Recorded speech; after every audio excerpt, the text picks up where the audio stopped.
art I create, I would say that I'm not trying to have people figure out what was in my head as much as I'm trying to create pieces based on what's in your head. So I'm more of a custom artwork individual, and I like pieces that complete a space and make you feel great. So when it comes to any kind of decorative or rearranging, sometimes there just needs to be a piece that screams hello. I've always I've always loved art. In high school, I that was my favorite class, absolutely favorite class. I graduated when I was 17. I got married at 21, and I was married for 19 years, and then I had a life change, and I hadn't picked up the paintbrush since I was 17, and then picked it up again when I was basically 40. And I picked it up because I wanted to change the look of my own home by adding color and just make it lively. Where once we built on an addition, added the sunroom, and it really just needed some texture. So in this scenario, instead of using canvas, we used fence board and made it, I think it's 8 foot long, 8.5 maybe. And I had asked, what are some words that make you feel happy? And this art contains those different words. So I wanted flowers because they're colorful, it fits with a sunroom. And then you'll notice in the art piece, the flowers contain those different words of things that make us feel happy.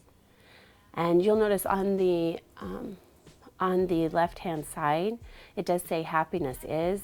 We have our own little way of spelling happiness. It's generally spelled with an I, but we have this little logo that's our last name's Hagee, and so we have our way of spelling happy is Happe, and I have a logo where the P overlaps the G.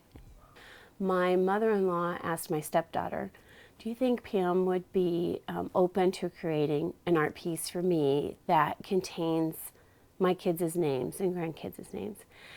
And I think she was thinking of a piece that looked like this, but I went over and I took photographs of her bedroom because that's where she wanted it to be. And based on her style and her colors and just really what I thought might fit best in her space, I created this next piece, which I refer to as the family forest. And if you can't, it's not real easy to tell, especially in the photograph, but the bark of the trees contains the name of individuals. So all these trees represent somebody. And then based on showing that piece, there's another family that asked me to create one similar for them. And so here's one that was kind of in the works for another family where, again, the bark of the tree contains the names of the family.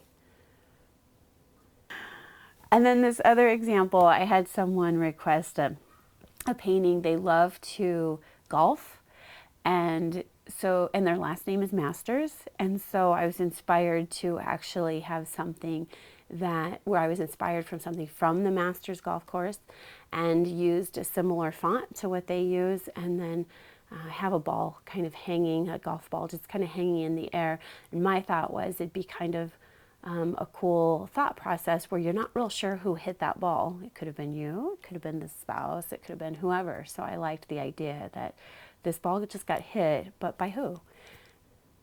Another piece that I created that was not on canvas or on wood, I started collecting some wine bottles, and I wanted to make a sculpture that was, in the end, it would be for outside, but it's a sculpture that is made of wine bottles, but the end result will be a wine bottle. So it'll be all these wine bottles stacked up and then become a wine bottle. So we're about halfway through. My husband was helping me put that together. We picked out the adhesive that would work and withstand the Nebraska weather. But we hadn't really done the engineering to see how much glass you can put on top of glass, on top of glass, on top of glass. And the larger this sculpture became, the more we could kind of know this was not going to be very solid for the bottom one. So what we're going to do is tip it over. And so instead of it being a wine bottle straight up, it'll be a wine bottle on its side. And I have named it Merle. And so I like Merlot, and so it's named Merle, and eventually I'd like to build one that's named Char for Chardonnay.